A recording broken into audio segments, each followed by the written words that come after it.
साथियों नमस्कार। आज की वीडियो में बात करेंगे पिछेती जो किस्में हैं जिनकी रोपाई किसान साथियों ने पिछेती के हिसाब से करी है, यानी कि सरवती धान हो गया, 17-18 हो गया। 17-18 में भी अभी कुछ ऐसी अवस्थाएं चल रही हैं जिसमें कि 60 से 65-70 दिन की अवस्था चल रही है।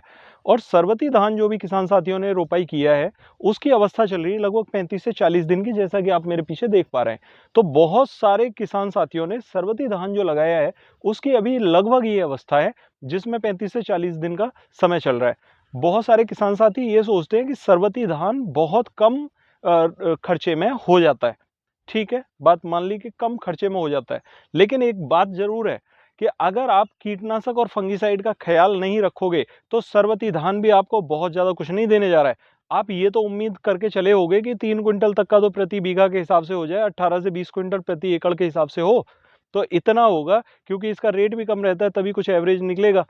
तो अगर आप अपने खेतों में थोड़े से कीटनाशक और फंगिसाइड का सही समय पर ख्याल कर लेंगे तो सरबती धान भी आपको अच्छी उपज दे देगा और अच्छे रेट भी मिल जाएंगे, आपको पैसा भी अच्छा बन सकता है। साथियों, यहाँ पर जो सबसे अहम टॉपिक है वो ये है कि आपको कीटनाशक का ख्याल किस समय पर रखना है। अभी अवस्था चल रही है 35 से 40 दिन की। यहाँ पर आप कोई ऐसा कीटनाशक लगा दें जिससे कि ये कीड़ा, जैसे अभी आप तितली देख रहे हो उड़ती हुई, ये तितली 8 से 10 दिनों में यहाँ पर कीट पैदा कर देगी इसके अंदर और यहाँ तनाछेदक आ जाएगा। तनाछेदक कुछ कुछ पौधों में यहाँ पर दिखाई भी देने लगा है, जैसे आप देख पा रहे होंगे यहाँ पर तनाछेदक काफी ज्यादा है।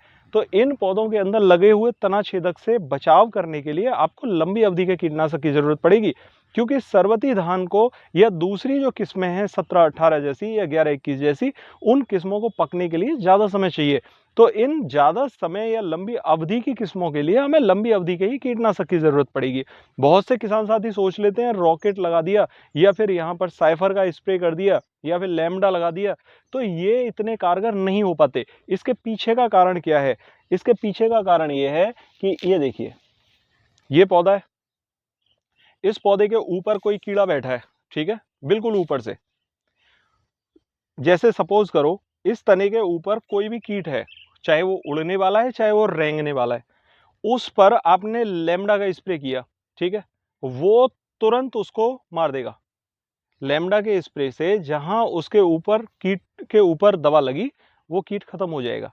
ये खतरनाक दवा है, ठीक है।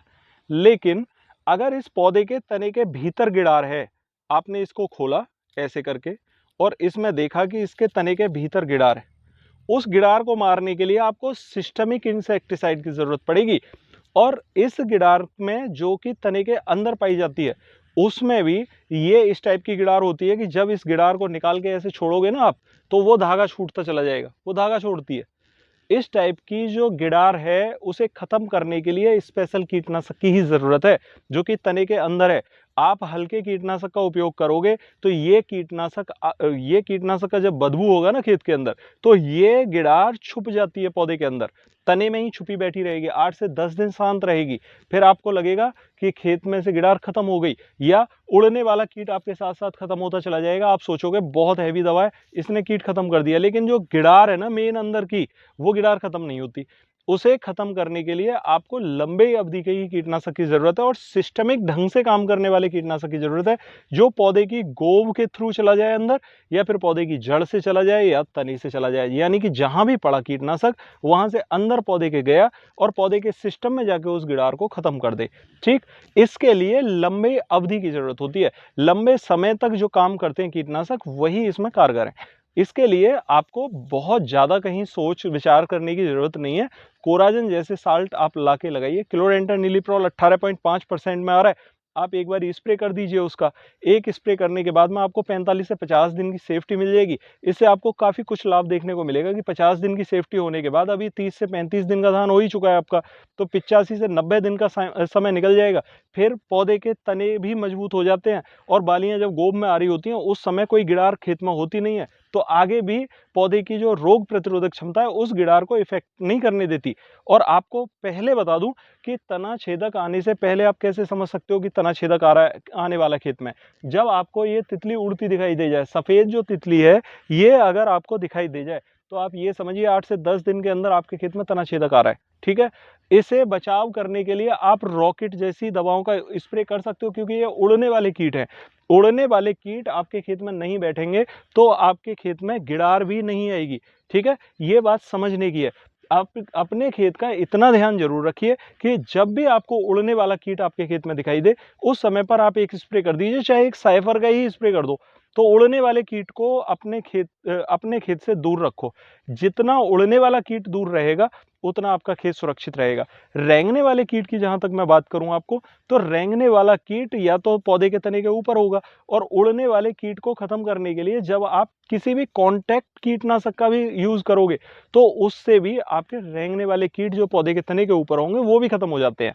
तो आप पिछेती जो किस्में हैं या पिछेता जो धान है उसमें लापरवाही न बरतें। उसमें भी तना छेदक बहुत बड़े स्केल पर आ रहा है, उसे खत्म करने के लिए आप लंबी अवधि के कीटनाशकों का उपयोग करें।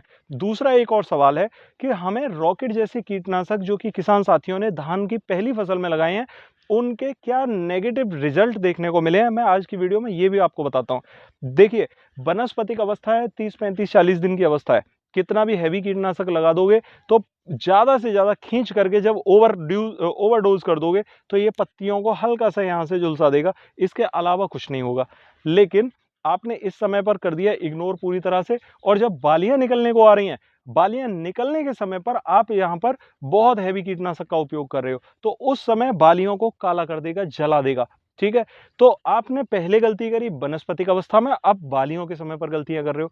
तो बालियों के समय बिल्कुल गलती ना करें, लंबी अवधि के कीटनाशकों को बालियों से लगाने से बचें, बालियों के समय पर खासकर, क्योंकि लंबी अवधि का कीटनाशक आपका 40 से 45, 50 दिन में काम ज्यादा अच्छा करता है।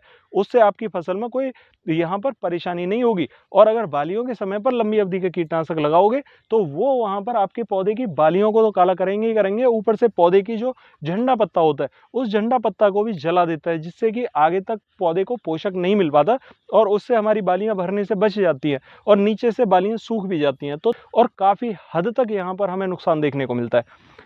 साथियों, सबसे बड़ा पॉइंट यहां पर मैं आपको बता रहा हूं, आप सिर्फ रॉकेट जैसे कीटनाशक या लैम्डा जैसे कीटनाशक उनका उपयोग वनस्पतिक अवस्था में 35 से 40 दिन पर कर लें, या फिर इन कीटनाशकों को साइड करें और कोराजन जैसे साल्ट एक बार उपयोग कर लें। उससे आपको लाभ जरूर देखने को मिलेगा। इसका फायदा आपको मैं बताता हूं। आपने 3 स्प्रे किए छोटे कीटनाशक का, उसमें आपने 35 से 40 दिन बचा लिए 3 कीटनाशक का स्प्रे करने के बाद, और 35 से 40 दिन बचने के बाद भी आपके खेत में रोग आ गया, गिड़ार आ गई। ठीक है, अब आपके पास विकल्प क्या है?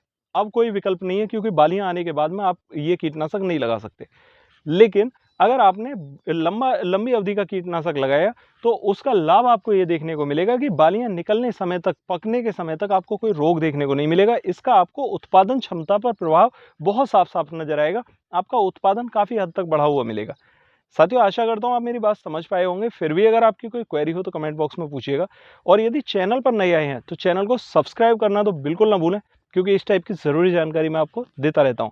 मिलते हैं अगली वीडियो में, तब तक के लिए नमस्कार किसान साथियों।